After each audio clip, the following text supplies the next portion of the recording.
우리가 대학교에서 전공 과목을 들으면 보통 땡땡땡 인문, 땡땡땡 개론 같은 책들을 먼저 읽습니다. 왜 그러는 걸까요? 어떤 심도 깊은 내용을 이해하기 위해서는 배경 지식을 형성해야 되거든요. 즉, 기초를 다져놔야 그 다음 단계를 쌓아 올릴 수 있기 때문이고, 그 기초 내용이 어디 담겨 있어요? 땡땡땡 인문, 땡땡땡 개론 같은 책들이 있다는 겁니다. 그렇다면 부자가 되는데 필요한 인문, 개론서가 뭐가 있을까요? 부자가 되기 위한 배경 지식과 기초를 다져줄 만한 그런 책은 없을까? 그래서 준비했습니다. 부자 되려면 반드시 읽어야 할 부자 되는 법 입문책 7권 제가 추천해 드리도록 하겠습니다.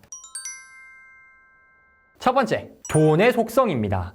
지피지기면 백전백승이라는 말이 있죠. 상대를 알아야 성공할 수 있다는 겁니다. 경쟁관계는 아니지만 연애할 때도 내가 연애하고자 하는 상대를 잘 알아야지 성공적인 연애를 할 수 있고, 적과 싸울 때도 적을 잘 알아야 합니다. 사업을 할 때도 비즈니스 현황과 경쟁자들의 사업 방식 이런 걸 잘 알아야겠죠. 그렇다면 부자가 되려면 뭐를 잘 알아야 할까요? 당연히 돈을 잘 알아야 할 겁니다. 말 그대로 돈이란 무엇인가를 가장 잘 보여주는 책이 돈의 속성입니다. 그러면은 돈에는 어떤 속성이 있기 때문에 그러는 거냐? 책에 나오는 대표적인 예시가 돈은 인격체다입니다. 돈은 법인보다 더 정교하고 구체적인 인격체다. 어떤 돈은 사람과 같이 어울리기 좋아하고 몰려다니며, 어떤 돈은 숨어서 평생을 지내기도 한다. 자기들끼리 주로 가는 곳이 따로 있고 유행에 따라 모이고 흩어진다. 자기를 소중히 여기는 사람에게 붙어있기를 좋아하고 함부로 대하는 사람에겐 패가 망신의 보복을 퍼붓기도 한다. 작은 돈을 함부로 하는 사람에게선 큰 돈이 몰려서 떠나고, 자신에게 합당한 대우를 하는 사람 곁에서는 자식, 이자를 낳기도 한다. 야, 돈이 인격체라니 말이 되냐라고 생각하실 수 있는데, 생각해보세요. 여러분, 돈을 만들고 돈을 다루는 건 누구죠? 사람입니다. 즉, 인격체입니다. 그렇다면 돈은 무엇을 따라 흐르냐? 사람의 심리에 따라서 돈이 왔다 갔다 한다는 거죠. 그렇다면 이게 마치 돈의 인격이 있는 것처럼 비교해도 비슷한 성질이 있다는 겁니다. 아까 돈이 무리지어 다니고 유행에 따라 움직인다고 했죠. 시대에 따라서 주식시장에 돈이 몰렸다. 주식시장 안에서도 어떤 종목에 돈이 몰렸다. 부동산에 몰렸다. 비트코인에 몰렸다 하는 거 보이지 않습니까? 이게 마치 유행 따라 사람들이 우르르 몰려가는 것과 뭐가 다르냐 이거죠. 돈이 인격체다는 말이 현실이냐 비유냐를 떠나서 돈이란 것의 속성을 어떻게 파악하고 어떻게 생각해야 하는지, 즉 돈을 대하는 태도를 가장 잘 보여주는 책이 바로 돈의 속성입니다. 돈을 정복하고 싶다면 돈의 속성을 읽고 돈에 대해 아셔야 됩니다.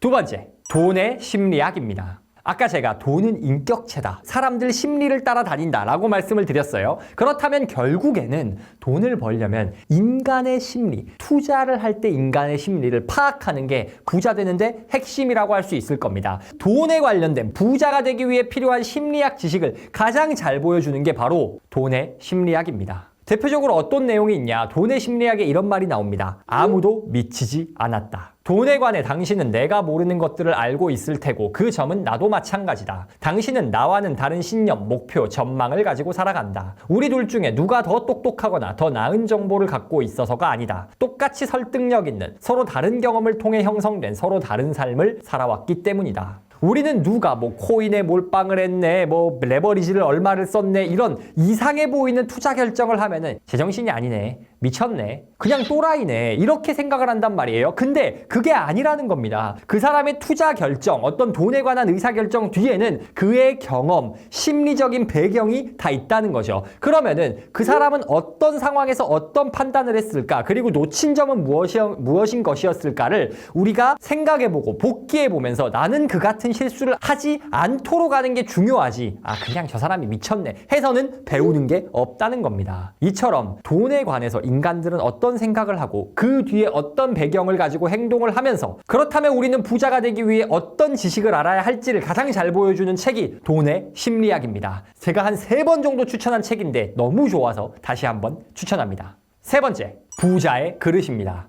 부자의 그릇의 주제는 딱 이겁니다. 사람은 자기의 그릇만큼만 돈을 벌 수 있다. 사람에게는 각자 자신이 다룰 수 있는 돈의 크기가 있거든. 다시 말해, 그 돈의 크기를 초과하는 돈이 들어오면 마치 한 푼도 없을 때처럼 여유가 없어지고 정상적인 판단을 내리지 못하게 되는 것이. 복권 당첨자의 상당수가 파산합니다. 그리고 상당수는 그 돈을 까먹습니다. 어느 정도는 돈이 남아있더라도 당첨 금액보다 자산이 줄어드는 경우가 많죠. 그리고 그 중에 일부만 그 돈을 유지하거나 더 크게 불리곤 합니다. 왜 그러는 걸까요? 돈의 액수가 중요한 게 아니라 그 돈의 액수를 다 받아낼 수 있는 그릇의 크기가 중요하기 때문입니다. 연예인, 운동선수들 보면 다 아시잖아요. 수십억을 벌어도 돈을 다룰 수 있는 그릇이 되지 않는 사람들은 이내 몇 년 안에 파산했다, 사업 망했다, 이런 소식이 들려오곤 합니다. 그래서 우리는 돈을 담을 수 있는 그릇을 키워야 합니다. 야, 너무 추상적인 이야기 아니야? 라고 생각하실 것 같아서 부자의 그릇이란 책에서는 스토리를 통해서 어떤 사람이 사업을 하고 실패하고 망하고 다시 재기하는 구체적인 사례를 통해서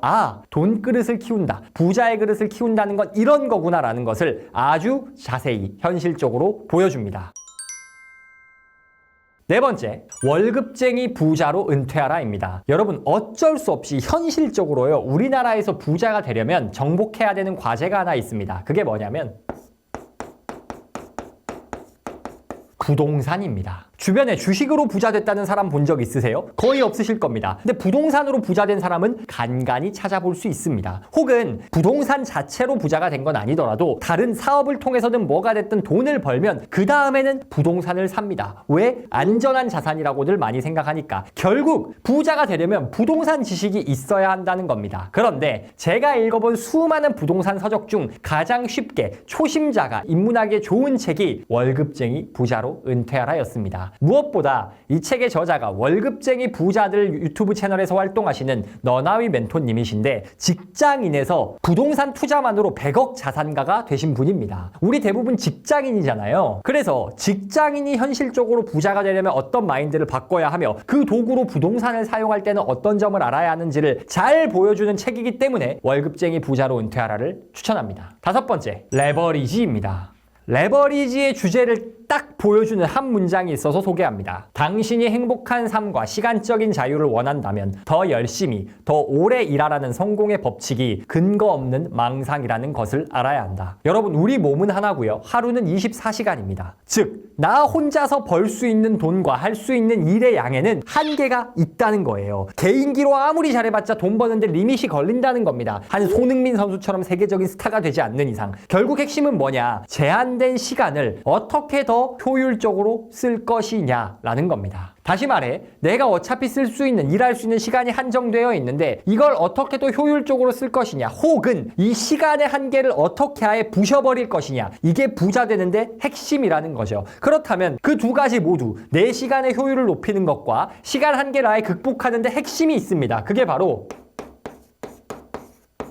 타인입니다. 타인. 어떻게 해야 효율 떨어지는 일은 다른 사람에게 맡길 것인가? 그래서 나는 더 돈 되는 일에 시간을 쓸 것인가? 혹은 얼마나 나 같은 사람을 많이 복제해서 나 대신 돈을 벌어주게 만들 것인가? 이게 바로 부자 되는데 필요한 핵심 원리입니다. 그래서 그 원리를 알기 위해서 가장 좋은 책이 레버리지입니다. 반드시 읽어보셔야 합니다. 읽지 않으면 여러분은 평생 누군가에게 레버리지 당하고 살 뿐입니다. 여섯 번째, 부자 아빠, 가난한 아빠입니다. 왜 안 나오냐 싶으셨죠? 아무리 강조해도 지나치지 않는 부자 되는 법에 관한 스테디 베스트셀러입니다. 아까 레버리지 소개하면서 말씀을 드렸죠. 내가 돈을 버는 건 한계가 있습니다. 그래서 나 대신 돈을 벌어줄 타인들을 잘 만들고 활용해야 한다라는 말씀을 드렸습니다. 그런데 사실 이 레버리지라는 걸 사람에게만 적용할 수 있는 게 아닙니다. 사람들보다 더 믿음직스럽고 듬직한, 더 많은 돈을 벌어다 줄 수 있는 나의 충직한 동료가 있어요. 그게 바로 뭐냐? 바로 돈입니다. 돈이 돈을 벌어다 주는 것만큼 믿음직스러운 동료가 없습니다. 어떻게 해야 돈이 돈을 벌 수 있나요? 그 방법을 가장 잘 알려주는 책이 부자 아빠, 가난한 아빠입니다. 마지막 7번째, Say No의 가르침입니다. 미국의 부자 아빠, 가난한 아빠 로버트 기요사키가 있다면 코리아에는 Say No가 있습니다. 그리고 부자 아빠, 가난한 아빠보다 좀 더 매운맛입니다. 아니, 많이 매운맛이에요. 욕도 들어가 있거든요. Say No의 가르침을 딱 포괄적으로 담고 있는 문장을 소개해드립니다. 당신이 분노하여야 할 대상은 이 세상이 아니다. 현재의 당신의 삶에 먼저 슬퍼하고 분노하면서 No라고 말하라. 그리고 당신의 삶을 스스로 끌고 나가라. 당신이 주인이다. 우리는 가난한 현실에 불만족스러운 현실을 맞이할 때 화를 냅니다. 근데 그 화를 낼 때 그냥 막연한 분노를 해요. 세상이 잘못됐네. 사회 제도가 어떠네 저쩌네. 저놈 때문에 잘못됐네. 그런데 우리가 분노해야 할 대상은 그게 아니다. 그냥 내 삶이 지금 불만족스러운 그 자체에 분노하고 뭐를 바꿔야 되냐? 나를 바꿔야 된다. 내 삶의 주인은 누구니까? 나니까. 내 인생은 내가 끌고 나가야 한다. 타인이나 문화, 사회, 국가에 의존하는 것이 아니라 내가 책임져야 한다는 내용을 담고 있고 그 내용을 아주 강하게 팩트 폭행으로 해주는 책이 Say No의 가르침입니다. 대부분의 사람들은요, 분노만 하고 인생을 자기가 바꾸고 가난을 극복할 생각을 하지 못합니다. 그런데 극복하는 사람들이 있어요. 어떤 사람들일까요? 현실이 아무리 짜증나고 분노가 치밀어 오르지만 처절하게 부딪히고 이겨낸 사람들. Say No의 가르침에는 1000억대 자산가인 Say No님께서 무일푼에서 1000억을 만들면서 이룬 노하우를 솔직하게 털어 놓았습니다. 매운맛 부자 동기부여 필요하신 분들에게 완전 추천합니다. 오늘은 부자 되는 법을 알려줄 수 있는 입문서 7권을 소개해드렸습니다. 돈의 속성, 돈의 심리학, 부자의 그릇, 월급쟁이 부자로 은퇴하라, 레버리지, 부자 아빠, 가난한 아빠, Say No의 가르침. 부자가 되고 싶다면 한 번씩은 무조건 읽어보셔야 하며 읽었을 때 정말 잘 읽었다 라는 생각이 들만한 책으로만 추천해드렸으니까요. 꼭 읽어보시기를 추천합니다.